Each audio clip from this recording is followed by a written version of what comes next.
Hi everyone. আজি একটা নতুন ভিডিও লৈ আহিছো। আজি আমি ডিসকাস কৰিম বিশ্বনাথ ডিস্ট্ৰিক্টৰ ওপৰত।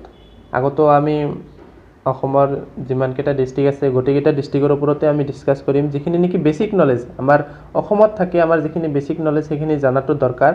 যাৰ কাৰণে কি আজি আমি ভিডিও বনাব গৈছো বিশ্বনাথ ডিস্ট্ৰিক্ট। আগতে এইটো বিশ্বনাথ ডিস্ট্ৰিক্টটো মানে এইটো শোণিতপুৰৰ আন্ডাৰত আছিল।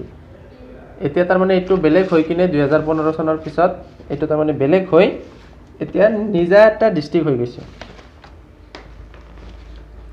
এতিয়া আমি আজি আলোচনা কৰিম ইয়াৰ কিছুমান বেসিক বস্তু, ইয়াৰ মাটিকালি কিমান, ইয়াৰ পপুলেশনটো কিমান, ইয়াৰ শিক্ষিতৰ হাৰ কিমান এইটো ডিস্ট্ৰিক্টত। সো বেসিক কিছুমান বস্তু ডিসকাস কৰিম যিখিনি নেকি আমি জানাটো দৰকাৰ। ফাৰ্স্টতে আহিছো এৰিয়া মানে হৈছে মানে মাটিকালি বিশ্বনাথ ডিস্ট্ৰিক্টৰ মাটিকালি কিমান, তাৰ মানে হেইটোৰ ডিস্ট্ৰিক্টৰ বাউন্ডাৰীটো কিমান। এতিয়া হেইটোৰ বাউন্ডাৰী হৈছে 1100 কিলোমিটাৰ স্কয়াৰ। 1100 কিলোমিটাৰ স্কয়াৰ এইটো হৈছে বিশ্বনাথ ডিস্ট্ৰিক্টৰ মাটিকালি। পপুলেশন মানে ইমানখিনি ঠাইত কিমান মানুহে থাকে, 6.12 লাখ মানুহ এইটো ডিস্ট্ৰিক্টত বসবাস কৰে। তাৰপিছত লিটাৰেসি মানে শিক্ষিতৰ হাৰ, এইটো ডিস্ট্ৰিক্টত 72% শিক্ষিত মানুহ আছে। এইবিলাক কৈ আছো মই 2011ৰ সেন্সাস মতে। তাৰপিছত তো সেন্সাস হোৱাই নাই, 10 বছৰ পিছে সেন্সাস হয়, 2021ত হলে হয় কিন্তু কৰোনাৰ কাৰণে নহল। সো এইখিনি তথ্য হৈছে 2011ৰ মতে, 2011 সেন্সাসৰ মতে। এতিয়া হয়তো অলপ বৃদ্ধি হ'ব, হয়তো লিটাৰেসিটো কম হ'ব পাৰে, অলপ বাঢ়িব পাৰে, কিন্তু হয়তো পপুলেশনটো ম্যাক্সিমাম বাঢ়িবই মোৰ যেটো সন্দেহ। যিয়ে নহওক, তাৰ পিছত আহিছো ডিস্ট্ৰিক্ট হেডকোয়াৰ্টাৰ। এইটো বিশ্বনাথ ডিস্ট্ৰিক্টৰ হেডকোয়াৰ্টাৰটো ক'ত, এইটো হৈছে বিশ্বনাথ চাৰিআলি। বিশ্বনাথ চাৰিআলি। এইটো ডিস্ট্ৰিক্টক কিছুমান মানে দুটা সাব ডিভিজন বুলি মানে ইয়াৰে দুটা পপুলাৰ ঠাই আছে।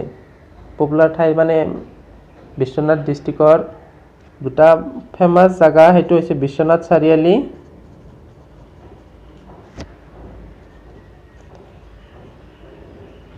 এটা হৈছে বিশ্বনাথ চাৰিআলি আৰু এটা হৈছে গহপুৰ। এই দুটা ফেমাস ঠাই বিশ্বনাথ ডিস্ট্ৰিক্টতে আছে। ফেমাস ঠাই মানে সেইটো ডিস্ট্ৰিক্টৰ এই দুটা জাগা অলপ পপুলাৰ, মানে মানুহে চিনি পায়, মানে অলপ ডিভিজন কৰি দিলে এই দুটা অলপ মানে ক'বলৈ গ'লে সাইডত থাকি যায়। তাৰপিছত এইটো ফেমাস ফৰ, এইটো কিহৰ কাৰণে ফেমাস, এইটো ফেমাস হৈছে বিশ্বনাথ মন্দিৰ। বিশ্বনাথ মন্দিৰ আমি সকলোৱে এবাৰ না এবাৰ মানে নামটো শুনাই পাইছো, বিশ্বনাথ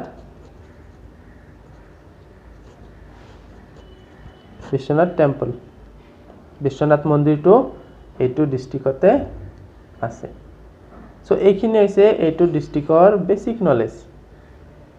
তাৰে এই তিনিটা বহুতেই ইম্পৰ্টেন্ট হয়। বহুতো এক্সামত মানে যদি আপুনি কম্পিটিটিভ এক্সাম দিছে তেনেহলে হয়তো গম পাব যে এই তিনিটা ইম্পৰ্টেন্ট, বহুত ইম্পৰ্টেন্ট হয়। সো মনত ৰখাৰ কাৰণে চেষ্টা কৰিব। যদি ভিডিওটো ভাল লাগিছে, কিবা এটা নলেজ পাইছে, তো নিশ্চয় এটা লাইক কৰি দিব। Thank U.